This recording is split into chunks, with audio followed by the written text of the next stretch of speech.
Jamie Iovine here, alone on another night of quarantine. But I've started putting my house together, and I started to put up some of my art, some of my stuff, and don't look at my TV because the one thing I don't know how to do is hide cables. So I haven't done that yet. But I'm going to show you guys around some of my art, and some of them may look like giant toys, and the exact term may be muddled in confusion. But I'm going to show you guys some of my art. Hope you might like it. We got the Limp Bizkit Ozfest 1998 tour poster. This one was deep in the Interscope archives before my old man left, and you know, Limp Bizkit's one of my favorite bands of all time, so had to get, in my opinion, one of the coolest pieces that was ever made in terms of tour merch. Limp Bizkit always had really dope visuals, and this didn't disappoint. Now I got this baby. This was released in conjunction with the Tron Legacy soundtrack that Daft Punk did. Tron Legacy, one of my favorite movies of all time. And you got this if you pre-ordered it, and it glows in the dark. I got that a while ago, like a decade ago almost, and not sure if it glows in the dark anymore, but how can you not love that poster? I mean, Daft Punk looking their most space agey. Tron Legacy, one of the greatest Disney movies ever. All right, above the dining room, we got in my opinion, one of the more artsy pieces I have, which is a concept art for Akira. If you guys are younger than 18, you probably don't know what this is. This is an old anime movie. This movie, in my opinion, put anime production on the map. It made Western audiences really fuck with anime. Of course, sitting right above dark, we got the Will Kill Jedi for food.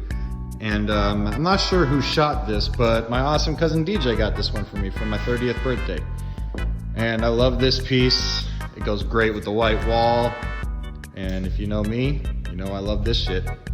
There's some more comic book wall stuff. I have a new piece that I'm saving for right here. We got an Alex Ross original drawing. It's the Avengers versus the Skrull Army. And hopefully we'll see this realized in theaters one day. This is a hand-painted piece. My old man gave me this years ago. And it's numbered 1 out of 25. And if I could find it, it's signed by the god, Stan Lee himself. Alex Ross, one of the greatest paintings of all time. Comic book artists of all times.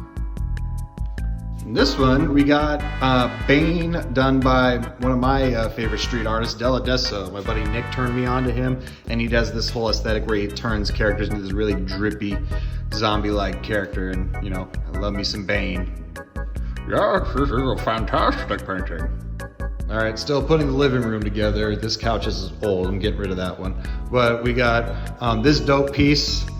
You're gonna have to forgive me for not knowing any of these artists' names, because I just don't, but love that Spider-Man and the American flag. We got Red Skull's mouth right there. It's a cool little piece right here. It's made out of wood, so that's pretty neat. This one's pretty dope. This one's my personal favorite. This is the Herb Ritts Batman print from 1989.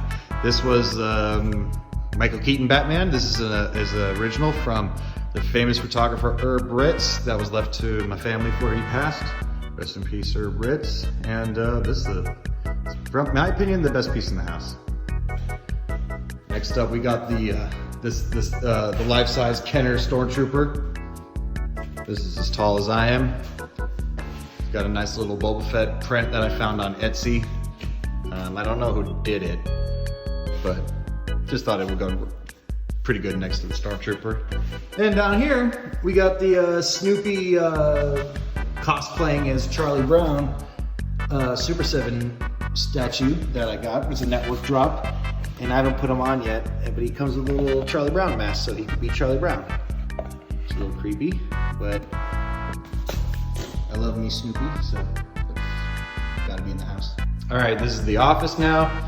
We got an original Simpsons print. This is from the episode, I believe, 3 Kids in a Comic. This is when Bart and Martin and Milhouse all go all in on a I think that's the episode where they go all in on the comic and then they tears their friendship apart. I think that's the episode. I could be wrong. It's an earlier one. Correct me if I'm wrong.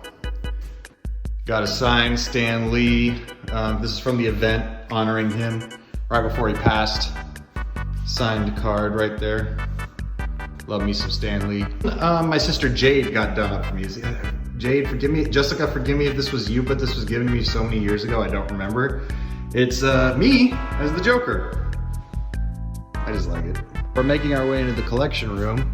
Gotta accentuate this wonderful piece I had done for my son. Looking as regal as you possibly can. Gotta have it.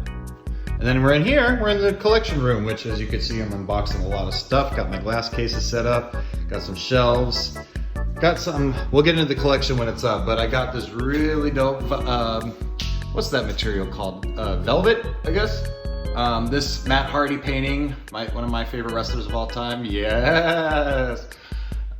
This was done entirely on felt, that's the material. This was done as a art show that my buddy Jensen put on at Gallery 88, and I bought that, and I love it.